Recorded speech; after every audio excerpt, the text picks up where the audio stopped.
For the longest time, we've seen artificial intelligence as a tool for analysis, right? Something to help us understand the world as it is. But that's all changing. We're in the middle of a massive shift, a real revolution in what AI can actually do. Just think about that for a second. Imagine that.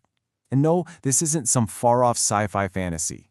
This is what's possible with a whole new class of technology that's moving beyond just analyzing the world to actually creating new things in it. And this right here really nails the difference. We're going from an AI that was basically an analyst, fantastic at spotting patterns in data, to an AI that's a creator, one that can generate brand new, original content. And that's the big idea we're going to dig into. Okay, so what does this whole shift from recognizing to creating actually mean, in the real world? Let's break it down and make it super simple. Okay, this cat example, it's perfect. For years, the big challenge was teaching an AI to look at a bunch of photos and just tell you, yep, that's a cat, that's pattern recognition. But the new AI, generative AI, understands what a cat is so well that it can draw you a picture of a totally new cat, one that has never, ever existed. It's a huge leap from just seeing to actually creating. And look, this whole creative thing isn't just about one specific area. It is blowing up across a whole landscape of different tools and uses. So let's do a quick flyby of what's out there. First up, text generation. This is probably the one you've heard the most about. We're talking about AI that can write like a human, doing everything from drafting complex reports to handling simple customer service chats.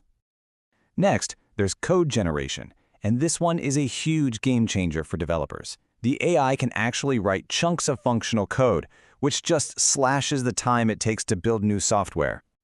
Of course, there's the super visual world of image generation. This lets anyone create incredible, original pictures just from a simple text description, totally changing the game for marketing and design. And then there's the really cutting-edge stuff, video generation. We're now talking about models that can create new video clips out of thin air.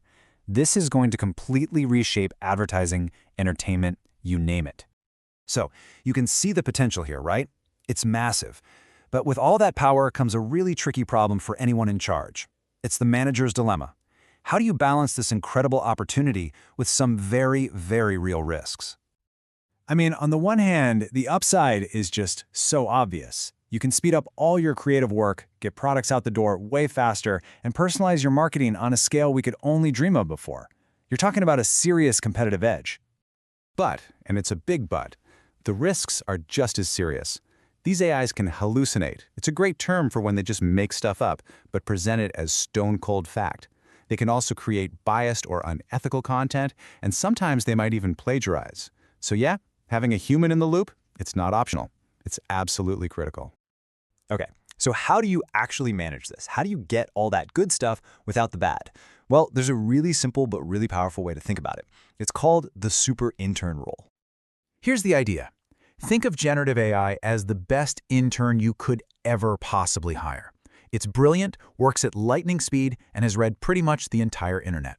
But, and this is the key, it has zero real-world experience, no judgment, and it kind of just wants to make you happy, so sometimes it'll just invent an answer to be helpful.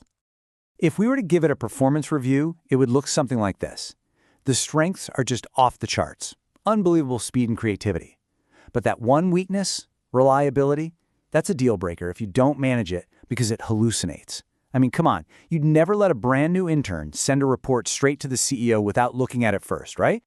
So that leads us right to the game plan, the first draft rule. Step 1, let the AI do its thing. Use its speed to get over that blank page and create a first version instantly. Step 2, this is where you, the human expert, come in. You check the facts, fix the tone, and add that crucial layer of judgment. And step 3, you are always the one who signs off on it. The buck stops with you. Look, if you take away just one thing from all this, let it be this. It's the most important rule of thumb. You would never, ever publish an intern's work without checking it first. Treat the AI like a powerful assistant, but never, ever think it can replace your expertise. So, with that in mind, the question really isn't if you're going to use this technology. It's about how you're going to use it smartly. Your new super intern is sitting there ready to go. What's the very first draft you're going to ask it to write?